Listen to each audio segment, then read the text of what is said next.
gitu dok. Baik. Jadi mohon dicantumkan barangkali ada. Baik, itu jadi apa? Jadi masukan bagi saya juga untuk koreksi. Yang berikutnya dok, Ya, diabetes mana? berikutnya, maaf tadi untuk diabetes gimana?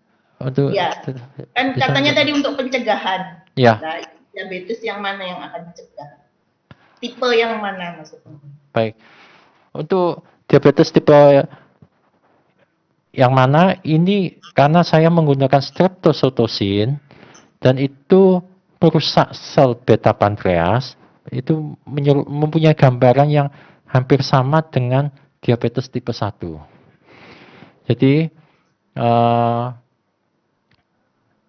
saya belum bisa mengatakan bahwa itu bisa efektif pada diabetes tipe 1 atau tipe 2. Karena saya juga belum meneliti tentang reseptornya juga. Dari apakah dengan elektroakupunktur itu terjadi peningkatan reseptor dari insulin dan juga kemampuan untuk glukosa transporternya bagaimana? Apakah bisa lebih efektif bisa masuk?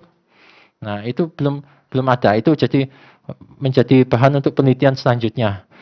Nah, jadi saya lebih mengutamakan pada kondisi hipoglikemi dan kemampuan elektroakupunktur pada dosis tertentu bisa mampu memicu untuk regenerasi dari sel beta yang rusak tersebut. Jadi diharapkan dengan begitu kan dia mampu elektroakupunktur mampu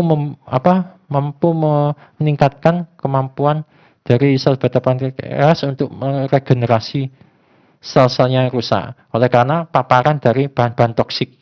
Contohnya salah satu yang saya berikan streptozotocin tersebut. Begitu. Baik, terima kasih pimpinan sidang Prof. David. Saya puas dengan jawaban Prof. Fendus. Baik, terima kasih Dr. Lestari Sudaryanti. Ya, masukan yang sangat berharga tentunya akan ditindaklanjuti oleh Promovendus berkoordinasi dengan promotor dan kopromotor dalam rangka melengkapi atau menyempurnakan naskah disertasinya.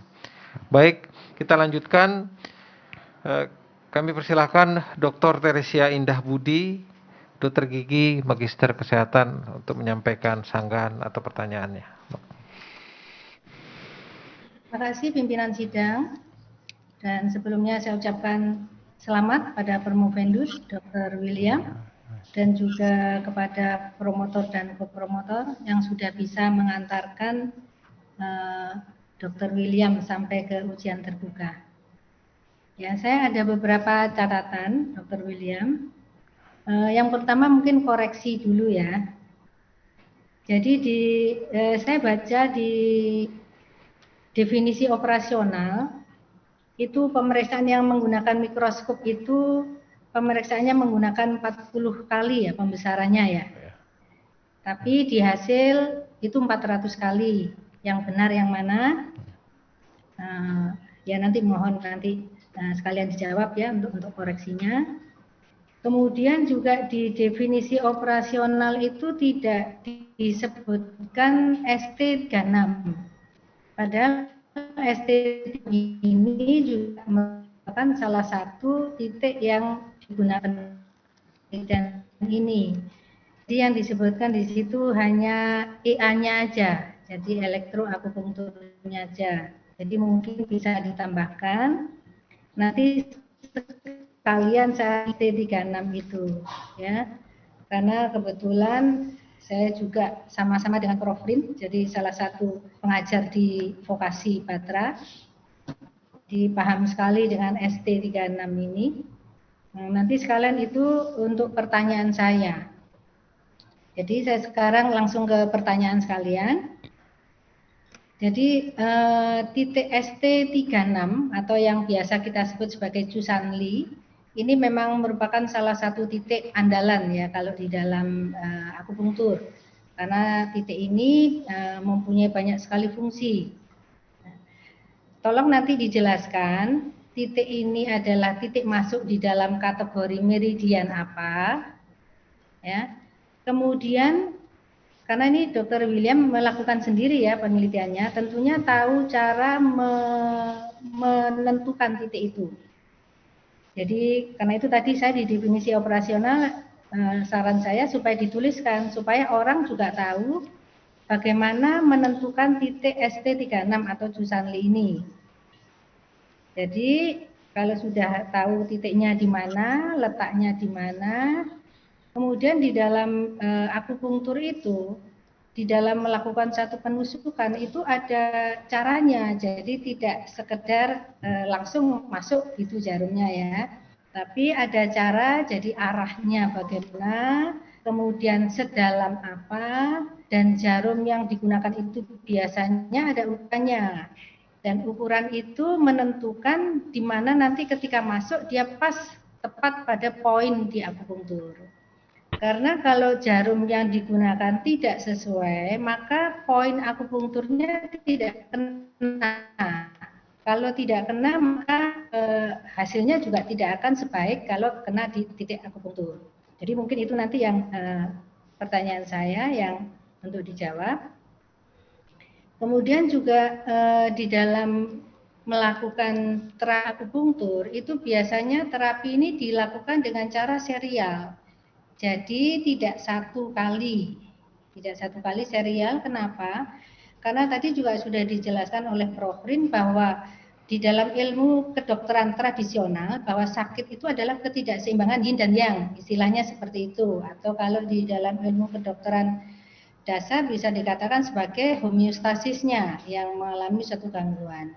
Nah, untuk menyeimbangkan kembali atau mengembalikan fungsi dari yin yang tadi atau homeostasis tadi dilakukan suatu penusukan pada suatu titik akupunktur, dan penusukannya itu tidak cuma sekali tapi secara serial. Jadi beberapa kali dengan tujuannya supaya terjadi keseimbangan. Nah, setelah keseimbangan itu baru nanti akan terjadi proses penyembuhan. Nah, ini nanti mohon dijelaskan bagaimana caranya dan serialnya bagaimana. Itu pertanyaan pertama. Yang kedua, dari kesimpulan, saya baca kesimpulannya banyak sekali ya. Jadi kesimpulan yang saya lihat itu mungkin kesimpulan dari suatu pertanyaan rumusan masalah, gitu ya. Jadi kesimpulan statistik, ya. Nah, saya ingin bertanya pada Promovendus, kira-kira kesimpulan apa yang bisa disimpulkan dari suatu riset ini? Jadi satu kesimpulan, jadi satu kesimpulan besar atau satu statement yang bisa digunakan sebagai kesimpulan dari penelitian ini. Saya kira itu Dr. William, monggo silakan. Terima kasih kepada, saya boleh bilang Prof. Teresia ya, karena sebenarnya sudah guru besar. Ya. Jadi untuk dalam definisi operasional memang ini ada kesalahan ketik, memang harus 400 kali yang betul. Jadi pembesaran 400 kali, bukan 40 kali. Itu kesalahan. Jadi ketik saya akan mengkoreksinya. Yang juga yang berikutnya untuk definisi operasional S336 itu ada di, sudah saya cantumkan, tapi yaitu posisi anatomis ST36 pada tikus putih adalah terletak di sisi lateral dari kista anterior. Itu pada definisi operasionalnya.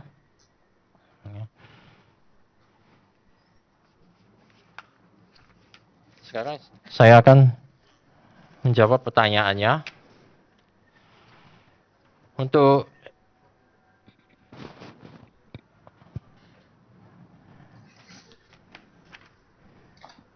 ST36 itu merupakan dengan nama lainnya Susandi, itu merupakan energi. Jadi terjemahnya jadi 3 jendela energi pada kaki. Itu dia merupakan meridian lambung. Yaitu dia mempunyai fungsi sebagai untuk meregulasi Qi dari organ, melembabkan yin organ, dan juga mentonifikasi Qi organ lambung dan limpa. dan juga tonifikasi dari Yuan Ji. Nah, di sini juga posisi dari ST36 itu penusukannya posisinya adalah posisi miring dengan sudutnya 45 derajat yang saya lakukan, dan sedalam dia kedalamannya sekitar sini.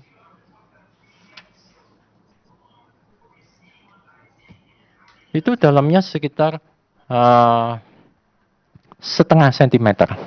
Jadi jarum yang dipakai itu merupakan ukuran setengah cun atau dalam diameternya itu 13 mm. Itu untuk tikus ya, binatang coba tikus ya? Iya, betul. Untuk hewan coba tikus. Jadi ini yang pada penelitian saya. Jadi pada hewan coba, jadi bukan pada manusia. Kok manusia berbeda juga karena jarum dia ukuran apa? Ketebalannya juga, ketebalan otot dan posisi saraf yang saya harapkan saraf tepinya itu juga lebih, kok pada manusia lebih arahnya lebih ke dalam.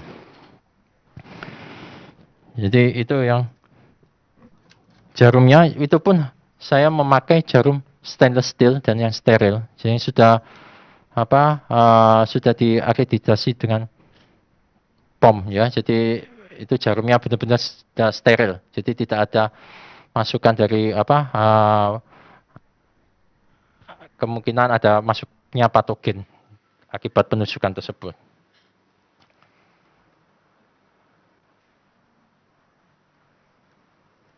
Jadi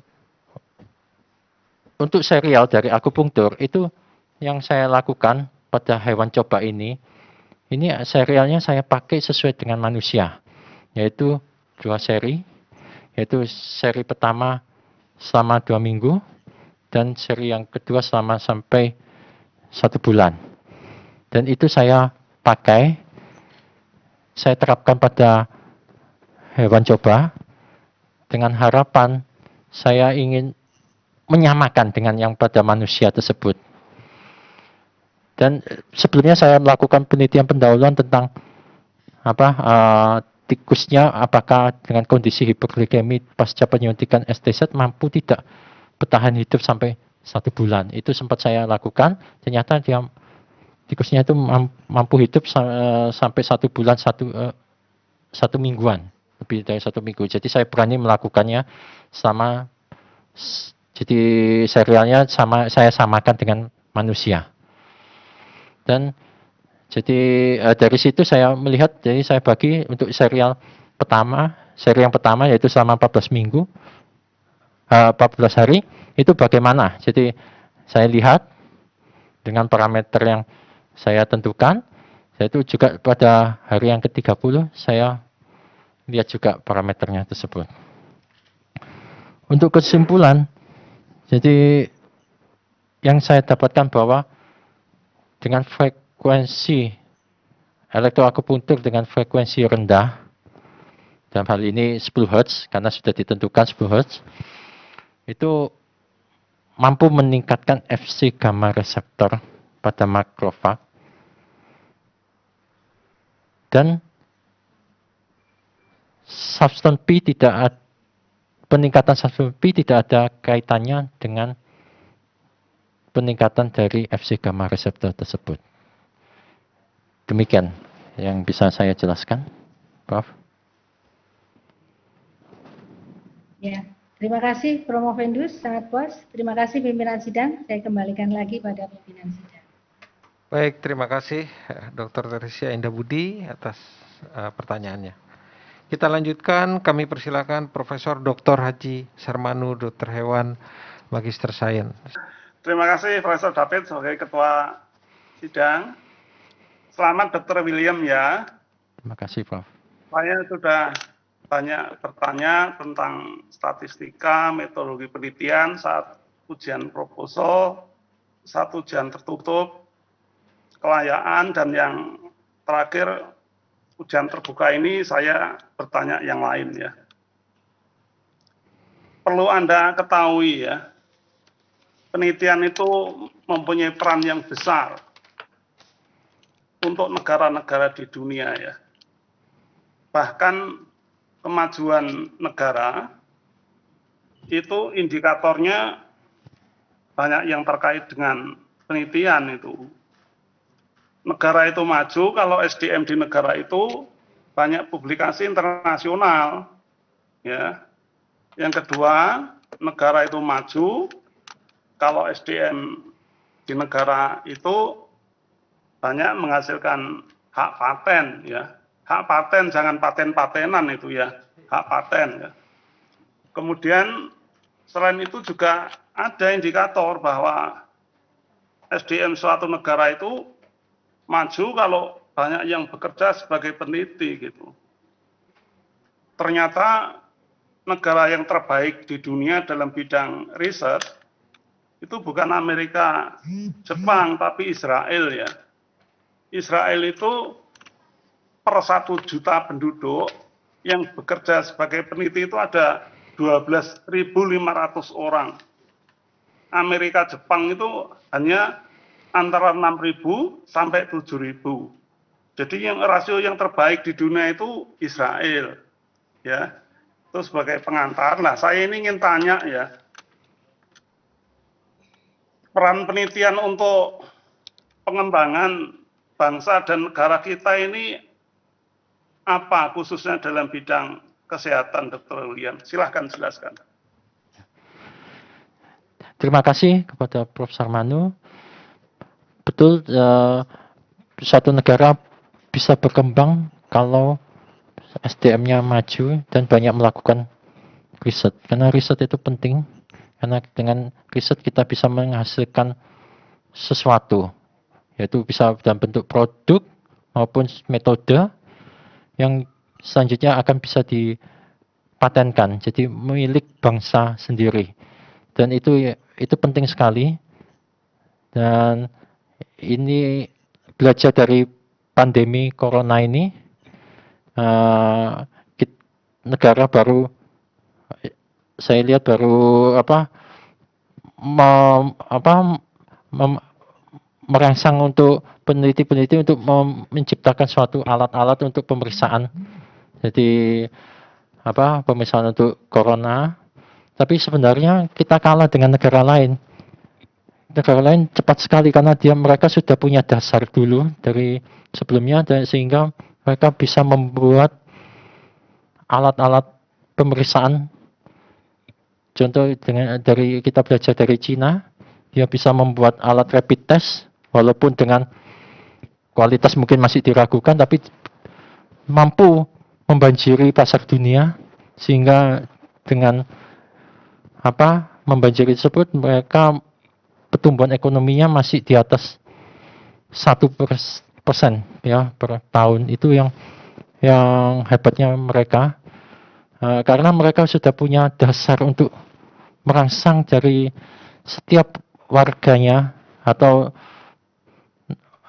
rakyatnya untuk melakukan penelitian, apapun itu didukung dan diberi insentif.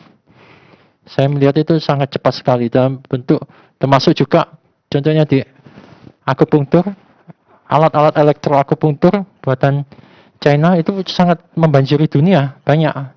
Dan penelitian-penelitian pun di publikasi internasional kebanyakan menggunakan alat-alat dari China juga, begitu.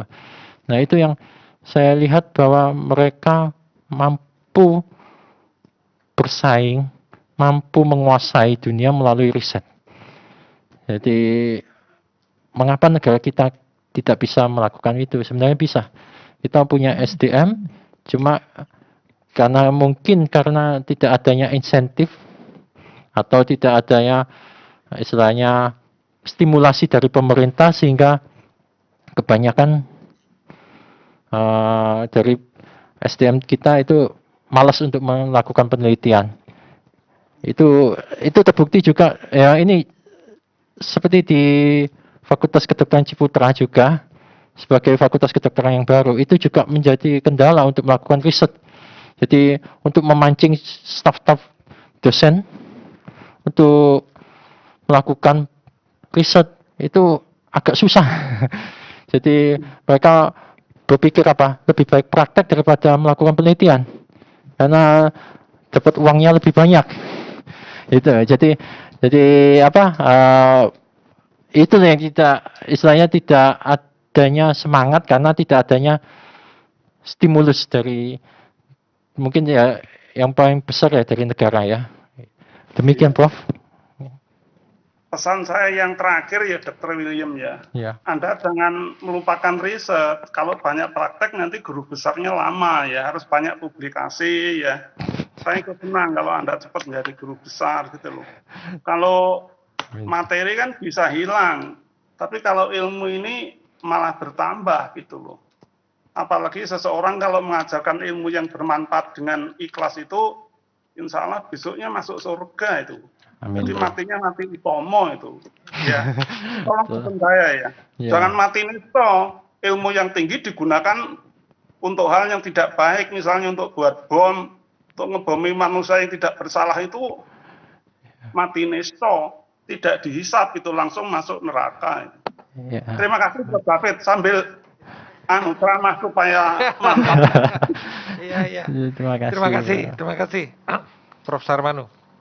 Iya. Baik, kita lanjutkan. Ini ada sedikit pertanyaan dari saya karena pertama saya ucapkan selamat telah mencapai pada jenjang ujian terbuka atas perjuangan yang selama ini telah dilaksanakan. Ini tentunya penelitian klinis akan sangat dinantikan oleh para klinisi, apalagi diabetes yang mungkin makin hari makin banyak, trennya terus meningkat. Tentu ini akan sangat dinantikan atau sangat tindak lanjutnya, sangat ditunggu tindak lanjutnya untuk aplikasi klinis. Di sini ada pernyataan, mungkin perlu penjelasan sedikit di manfaat klinis, bahwa hasil riset ini menjadi modalitas komplementer untuk pasien DM yang disertai penurunan sistem pertahanan tubuh gitu. Nah ini kenapa perlu ada tambahan kata disertai penurunan sistem pertahanan tubuh? Apakah diabetes saja nggak perlu ini gitu? Apa maksudnya? Sehingga hanya untuk diabetes yang dengan penurunan sistem pertahanan tubuh. Mungkin kalau secara umum, kalau misalnya dapat sebagai terapi komplementer untuk pasien diabetes ya, mau penurunan tubuh, mau yang sekedar pencegahan tadi, karena ada kata-kata yang terutama untuk pencegahan. Tentu kalau pencegahan sangat berbeda dengan DM dengan penurunan daya tahan tubuh. Kalau menurut saya yang satu komplikasi, yang satu belum terlalu sakit. Nah ini di mana posisinya akupunktur elektronik ini bisa bermanfaat. Mungkin itu. Ya. Baik, terima kasih kepada Prof. David atas pertanyaannya. Jadi memang saya menekankan dalam manfaat klinis yaitu sebagai modalitas terapi komplementer untuk pasien DM yang disertai sistem pertahanan tubuh, karena untuk pencegahan infeksi sekunder. Memang saya karena dalam hal ini penelitian saya memang mengkhususkan ke sistem pertahanan tubuh tersebut. Jadi sebenarnya secara untuk glukosa darah itu sudah banyak yang penelitian sudah dilakukan. Dalam arti untuk yang penurunan glukosa darah, dan sudah memang ada penelitian itu menunjukkan terbukti begitu. Termasuk kolega Prof. Abdurrahman sudah membuktikan itu. Jadi saya lebih ke menekankan pada pencegahan komplikasinya juga. Jadi bukan hanya sebagai penurunan gula darah saja, tapi lebih spesifik lagi juga mencegah terjadinya komplikasi tersebut. Demikian mungkin saya bisa jelaskan. Baik, terima kasih atas penjelasannya Dr. William Sayogo. Kita akan lanjut pada undangan akademik. Kita persilahkan Dr. Eni Susanti, Magister Kebidanan, untuk menyampaikan. Terima kasih Prof. David atas kesempatannya selaku Ketua Penguji. Jadi saya memang saya ucapkan selamat Dr. William, teman seangkatan, akhirnya dengan semangat yang gigih gitu ya, akhirnya sudah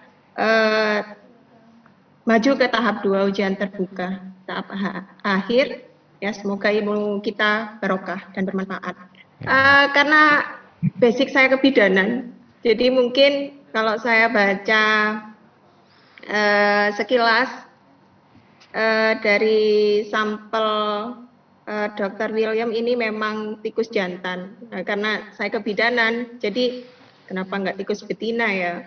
Dan ini penelitiannya Dr. William cukup membuat saya untuk punya ide untuk penelitian lebih lanjut dan mungkin bisa join riset dengan Dr. William karena basic saya kebidanan dan DM ini cukup menarik apalagi di dunia kebidanan. Tapi sayangnya memang tidak menginikan yang betina. Kalau betina itu seperti apa kayak gitu. Mungkin selanjutnya bisa join riset Dr. William mungkin bersedia. Karena kalau di kebidanan ini dengan DMG gestasional di kehamilan ini komplikasinya cukup banyak, baik kepada bayi maupun ibunya, seperti itu. Yang disampaikan Dr. William untuk mencegah komplikasi. Di kebidanan itu memang komplikasinya bisa big baby, hipertensi atau preeklamsi, kemudian akibatnya pada ibu bisa mengakibatkan kematian, kemudian pada bayi asfiksi ataupun kematian. Baik, tapi saya tidak bahas itu. Ya mungkin nanti ini berlanjut di belakang layar Dr. William. Semoga bisa join riset supaya selesai dari S3 tidak berhenti di sini. Saya butuh banyak ilmu dari Dr. William selaku basic saya bidan dan Dr. William ini sudah mempunyai penelitian dasar tentang akupuntur kaitannya dengan penderita diabetes tipe 1. Yang ingin saya tanyakan mungkin kalau saya baca di kerangka konsep Dr. William mungkin bisa disampaikan dari mungkin tadi dipaparkan ya, tapi saya belum bisa menemukan jawabannya. Mungkin bisa disampaikan serabut saraf mana yang menjadi target dari elektroakupuntur ini dokter, dan mengapa serabut saraf tersebut yang menjadi target dari elektroakupuntur dan kemudian mempunyai efek untuk menurunkan kadar glukosa darah. Mungkin simpel itu aja dari saya karena ini memang topiknya elektroakupuntur, jadi saya nyambungnya langsung ke saraf target. Itu aja Prof, pertanyaan dari saya. Terima kasih sebelumnya atas kesempatan dan jawabannya. Terima kasih kepada teman saya, Dr. Eni, yang sempat beliaunya yang memberikan semangat juga kepada saya untuk terus maju, biar cepat menyelesaikan juga. Ya, terima kasih atas pertanyaannya. Jadi elektroakupunktur ini bekerja pada yang ditargetkan adalah pada serabut saraf yang tidak bermielin. Mengapa? Karena pada serabut saraf yang tidak bermielin itu potensial aksinya dia lebih besar dan memang membutuhkan energi juga lebih besar. Jadi untuk mengaktifkan pada berikutnya, jadi untuk melepaskan neuropeptida, itu mengaktifkan juga faktor-faktor transkripsi itu, jadi butuh potensial aksi yang besar dan energi yang besar. Jadi dengan elektroakupunktur, maka pemberian rangsangan itu lebih langsung bisa menimbulkan potensial aksi yang besar. Kalau pada serabut yang bermielin atau dengan adanya nodus Ranvier di situ itu menjadi isolator sehingga rangsangan listrik itu akan melompat-lompat dan juga tidak mampu membangkitkan atau menstimulasi dari faktor transkripsi